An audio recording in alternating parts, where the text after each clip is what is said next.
اسلام میں ہمیں سکھایا جاتا ہے کہ چوری مت کرو. چوری بند ہو جائیں گی تو انشاءاللہ بھائی چارہ بڑھے گا.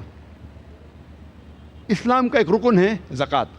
ہر امیر انسان کو جس کے پاس 85 گرام سونا سے زیادہ بچت ہے اس کے لیے فرض ہے کہ وہ ہر سال 2.5% اس بچت میں سے غریبوں میں بانٹے. اگر ہر امیر انسان زکوٰۃ دے تو غریبی اس دنیا سے مٹ جائیں گی. کوئی بھی انسان بھوک سے کبھی نہیں مرے گا. اگر ہر امیر انسان زکوٰۃ دے انشاءاللہ بھائی چارہ بڑھے گا. اللہ تعالیٰ فرماتے ہیں کہ ایک دوسرے کی مدد کرو. اللہ تعالیٰ فرماتے ہیں سورہ ماؤن میں سورہ نمبر 107 آیت نمبر 1 سے 7 میں ارأیت الذی یکذب بالدین فذلک الذی یدعو الیتیم ولا یحض علی طعام المسکین فویل للمصلین الذین هم عن صلاتهم ساہون الذین هم یراؤون ویمنعون الماعون. کیا آپ دیکھتے نہیں وہ انسان کو جو آخرت کو جھٹلاتا ہے, جو یتیموں کی مدد نہیں کرتا, جو مسکین کو کھانا کھلانے کی مدد نہیں کرتا. لعنت ہے وہ لوگوں پر جو نماز پڑھتے ہیں صرف دکھانے کے لیے, جو نماز میں غفلت کرتے ہیں, اور جو لوگ دوسرے کی معمولی سی مدد نہیں کرتے. قرآن میں کہا گیا ہے کہ ایک انسان دوسرے انسان کی مدد کرنا چاہیے, اور یہ انسان پہ لعنت ہے جو چھوٹی چھوٹی مدد اپنے بھائیوں کی, اپنے پڑوسی کی نہیں کرتے.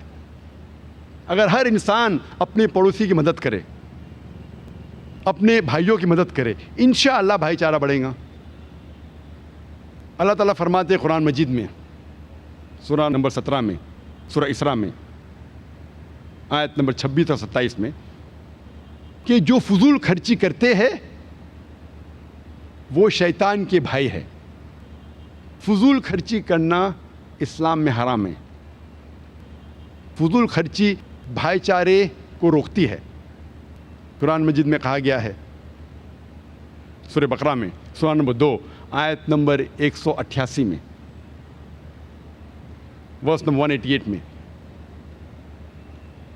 کہ اپنی دولت کا استعمال مت کرو جج کو دینے کے لیے تاکہ وہ اپنا ججمنٹ آپ کے فیور میں دے, تاکہ وہ اپنا ورڈکٹ آپ کے حق میں دے جو غلط ہے, تاکہ آپ دوسرے لوگ کی دولت چھین سکو. یعنی قرآن مجید میں کہا گیا ہے کہ رشوت دینا حرام ہے. اگر آپ کوئی جج کو رشوت دیتے ہیں, کوئی حاکم کو رشوت دیتے تاکہ آپ دوسرے کی دولت چھین سکو, یہ بالکل حرام ہے. رشوت دینے سے بھائی چارہ گھٹتا ہے. قرآن مجید میں اللہ تعالیٰ فرماتے ہیں سورہ مائدہ میں سورہ نمبر 5 آیت نمبر 90 میں یا ایھا الذین آمنو, اے ایمان والو, انما الخمر والمیسر, بے شک شراب اور جوا, والاصنام والازلام, بت پرستی اور پاسے پھینکنا, رجس من عمل الشیطان, یہ شیطان کے کام ہیں. فاجتنبوا لعلکم تفلحون, آپ اس سے بچو تاکہ آپ فلاح پاؤ. قرآن مجید میں سورہ مائدہ سورہ نمبر 5 آیت نمبر 90 میں اللہ تعالیٰ کہتے ہیں کہ جوا, شراب, پاسے پھینکنا, بت پرستی, یہ سارے کام یہ شیطان کے کام ہیں, اور اس سے بھائی چارہ گھٹتا ہے.